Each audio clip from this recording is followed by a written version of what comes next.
नमस्कार दोस्तों, कैसे हैं आप सभी लोग। मैं आशा करता हूं कि आप सभी लोग बेहद ही खुश और प्रसन्न होंगे। दोस्तों, अगर आप भी कुछ नया सीखना चाहते हैं तो आप हमारे इस चैनल को सब्सक्राइब ज़रूर कर लीजिएगा। मैं आप सभी के लिए अच्छे अच्छे वीडियो लाने का कोशिश करता हूं जो कि बहुत ही ज्ञानफुल होता है। दोस्तों, ऐसी स्त्रियों से हमेशा दूर रहना चाहिए जो आपको बर्बाद कर सकती है। जो चरित्रहीन औरत होती हैं उससे काफ़ी ज़्यादा दूर रहना चाहिए।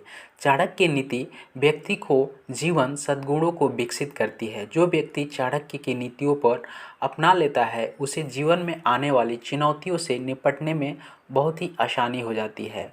दोस्तों, चाणक्य एक योग्य शिक्षक थे। उनके पिता भी शिक्षक थे।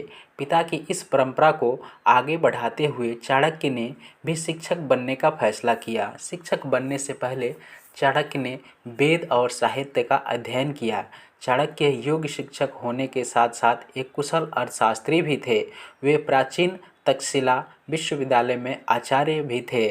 शिक्षक और अपने अनुभवों से जो कुछ सीखा उसे चाणक्य नीति में सम्मिलित किया। चाणक्य बुद्धि के थे, वे दूरदर्शी भी थे। उनकी शिक्षाएं और दर्शन की झलक चाणक्य नीति में कह झलकती है।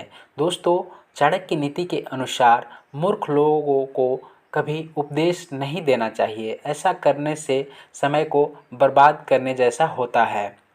वहीं चरित्रहीन स्त्री से सदैव दूर रहना चाहिए।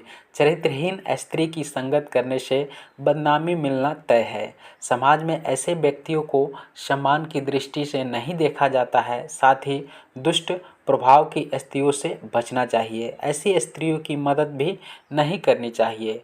जिस प्रकार भिक्षु का स्वभाव डंक मारना होता है, उसी प्रकार दुष्ट स्त्री समय आने पर वह अपने स्वभाव के अनुरूप नुकसान पहुंचाने की कोशिश करती है। व्यक्ति को इन मामलों में सतर्क रहना चाहिए। जहां अच्छे मित्र और गुण से परिपूर्ण स्त्री व्यक्ति की जीवन बदल सकती है, वहीं मूर्ख मित्र और चरित्रहीन स्त्री व्यक्ति के जीवन को तबाह भी कर सकती है। तो दोस्तों, इसलिए आइए जानते हैं कि चरित्रहीन जो औरत होती है उसके लक्षण क्या होते हैं, कैसे आप जानेंगे कि चरित्रहीन औरत है। दोस्तों, चरित्रहीन औरत को पहचानने के लिए कुछ हम यहाँ पे आपको बताने वाले हैं जिससे कि उनके अंगों को देखकर भी आप पहचान सकते हैं। दोस्तों, कहा जाता है कि लोग जब शादी विवाह के लिए लड़की देखने जाते हैं तो पुराने ज़माने के लोग उसका चेहरा बनावट सुंदरता न देखकर उसके कुछ अंगों के बनावट देखते थे, जिससे कि वो भाग्यशाली है या चरित्रहीन है वहाँ पे वो निरीक्षण कर लेते थे। और आज के युग में तो केवल सुंदर हो तो चलेगा, ऐसा नहीं है। दोस्तों, आज के इस वीडियो में मैं बताऊंगा कि कौन से उसके जो चरित्रहीन के पहचान है वो अंगों से कैसे किया जाए। अगर किसी स्त्री के पैर का पिछला हिस्सा बाहर निकला हुआ तथा चौड़ा है तो स्त्री चरित्रहीन मानी जाती है। जिस स्त्री के दांत अन्य महिला की तुलना में बड़े बड़े और पीले रंग के हैं, जिसे देखकर ही कोई भी डर जाए, तो ऐसी स्त्री चरित्रहीन मानी जाती है। जिस स्त्री के पैर की पिंडलियाँ मोटी और चौड़ी हो, ऐसी स्त्री को चरित्रहीन माना जाता है। जिस स्त्री का पेट पतला होता है, ऐसी स्त्री अपने पति के लिए अशुभ मानी जाती है। वह अपने पति को कभी भी धोखा दे सकती है। जिस स्त्री का माथा चौड़ा होता है, ऐसी स्त्री अपने देवर और परिवार के लिए अशुभ मानी जाती है।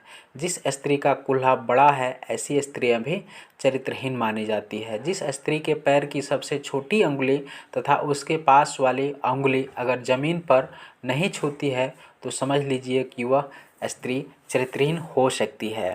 दोस्तों, जिस स्त्री के पैर की अंगूठी जो अंगूठा होता है उसके पास वाली अंगुली उससे बड़ी हो तो वह स्त्री अपने पति की बात नहीं मानती है और ऐसी स्त्रियां चरित्रहीन हो सकती हैं।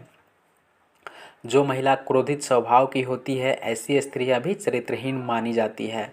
जिस स्त्री के कानों के ऊपर बाल निकल आए, ऐसी स्त्री घर में कलह उत्पन्न करने वाली तथा किसी की बात न मानने वाली होती है। इसके अलावा ऐसी स्त्रियां चरित्रहीन भी मानी जाती है। जिस स्त्री की आंखें पीली और डरावनी लगती है ऐसी स्त्रियां चरित्रहीन मानी जाती है। जिस स्त्री की गर्दन लंबी होती है वह स्त्री वंश का विनाश करने तथा चरित्रहीन मानी जाती है। लंबी कहने का मतलब कि सामान्य से ज़्यादा लंबा हो तो विनाश के रूप को धारण कर सकती है। तो दोस्तों ये आज का वीडियो आपको कैसा लगा आप हमें कमेंट करके ज़रूर बताइएगा। धन्यवाद।